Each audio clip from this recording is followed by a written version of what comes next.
Under the grim, overcast sky of Philadelphia, the Gothic silhouette of Eastern State Penitentiary loomed with an unsettling grandeur.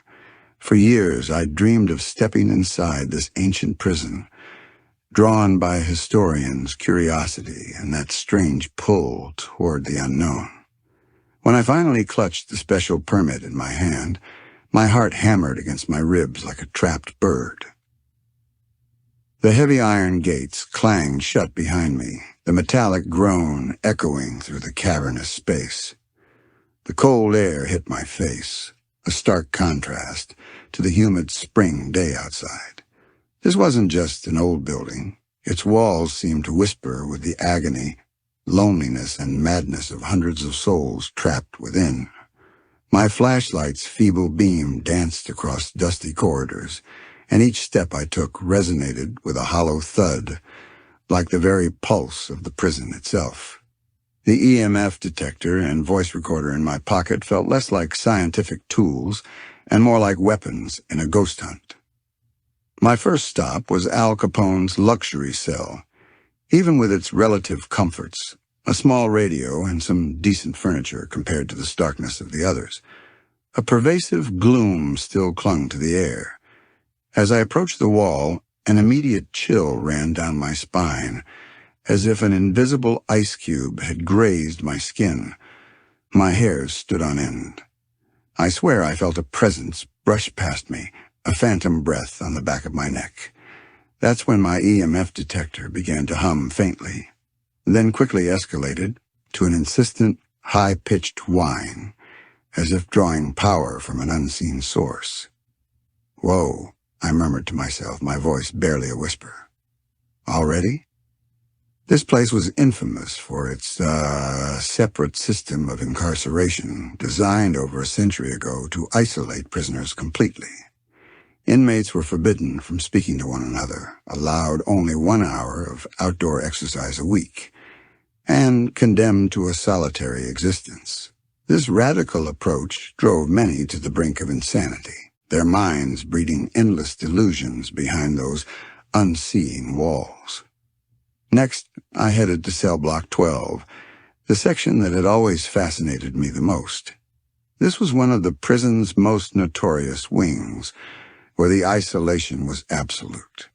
Legend had it that this brutal system led to a high rate of mental breakdowns among the prisoners.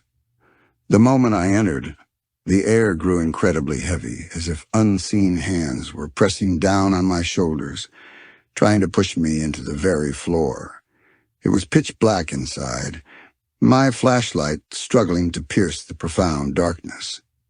The rusting iron cell doors hung open, like the gaping, cursed mouths of some ancient beast. As I reached out and touched the bars of one cell, the cold, corroded metal sent a shiver from my fingertips, up my arm, and into my very bloodstream. That's when it happened. From the deepest part of the cell, a muffled moan rose, making a lump form in my throat. It wasn't just a moan, it was a broken, gasping sob, torn from the depths of someone's lungs. My heart stopped for a beat, then pounded wildly against my ribs, roaring in my ears. I spun my flashlight to the source of the sound, but there was nothing there, just the inky blackness and silence. No, not complete silence. From somewhere far off, I could have sworn I heard an incomprehensible whisper.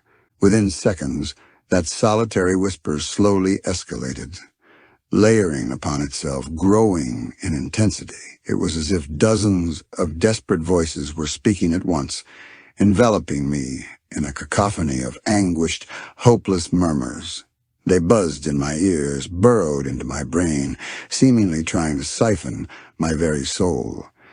These whispers, I realized, were the accumulated screams of prisoners, echoing from years of enforced silence and solitude. My breath hitched. This couldn't just be the wind or the creaking of an old building. These sounds belonged to the spirits who had lived and died here. My hand instinctively went to my voice recorder, ensuring it was on. I was no longer alone.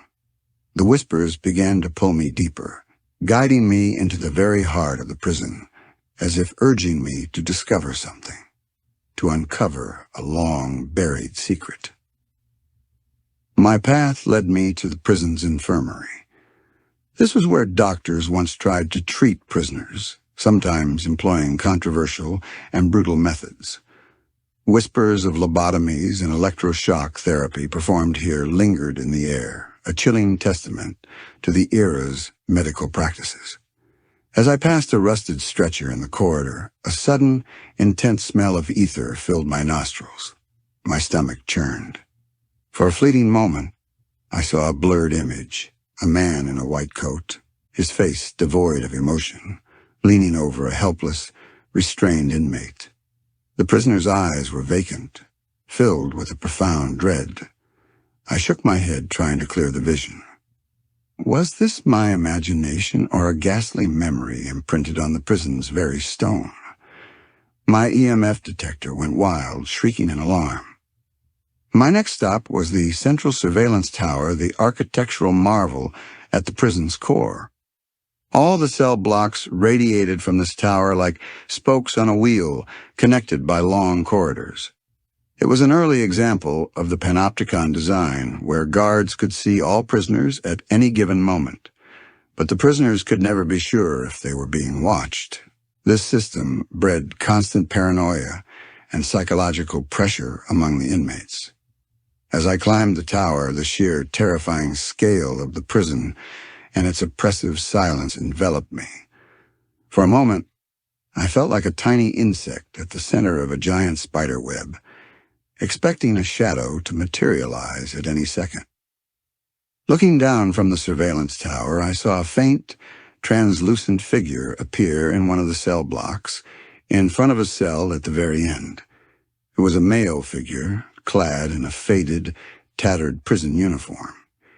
He seemed to be carving something on the wall with his hand. I quickly pulled out my camera, but before I could focus, the figure dispersed like smoke, vanishing into thin air. My heart leaped into my throat, pounding so hard I could barely breathe. Was what I saw real?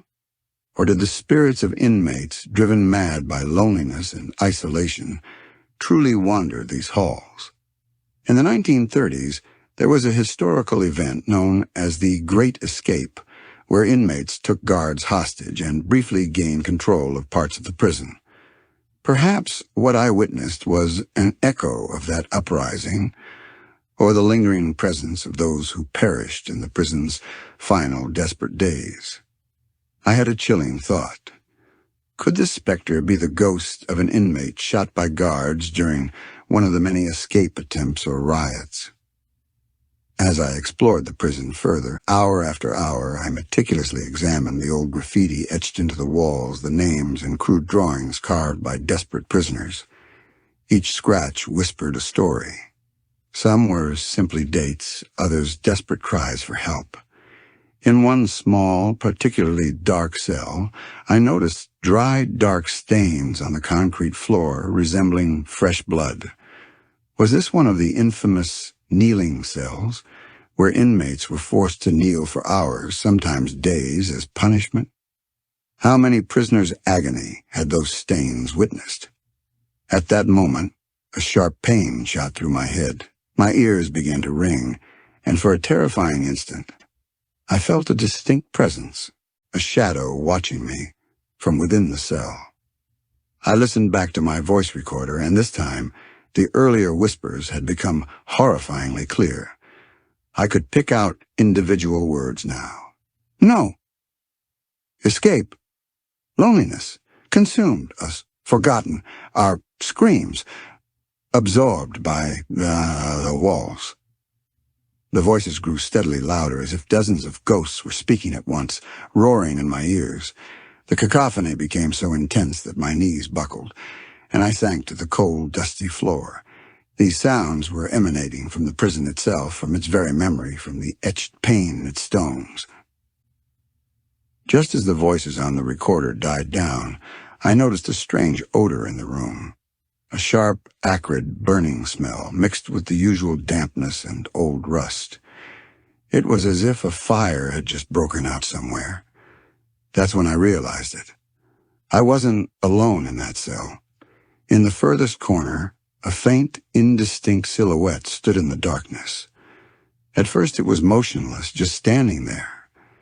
Then it slowly moved towards me, its steps almost inaudible. This figure was a dark-skinned man, his face contorted in agony. His eyes were vacant, yet filled with a chilling mixture of pain and bewilderment. "Fred from cell 43, whispered my voice recorder. "The inmate who died in the fire. He was in solitary confinement." Indeed, there was a historical fire at Eastern State in the 1930s, and some inmates did perish in their cells. Was this man one of them? The figure stopped directly in front of me, its vacant eyes fixed on mine. With a trembling hand, it reached out towards the beam of my flashlight, as if longing to touch it, to feel its warmth. I slowly pulled my hand back, my heart threatening to burst from my chest. Then the figure began to dissipate, like a wisp of smoke, a waking dream. All that remained was the intensified smell of burning and a final, agonizing whisper echoing in my ears. No. Freedom. Ever. Suddenly I heard the creak of the prison's main gate opening. My time was up. My permit expired. As I stepped back out into the bustling streets of Philadelphia, even the noise of the city felt stifling.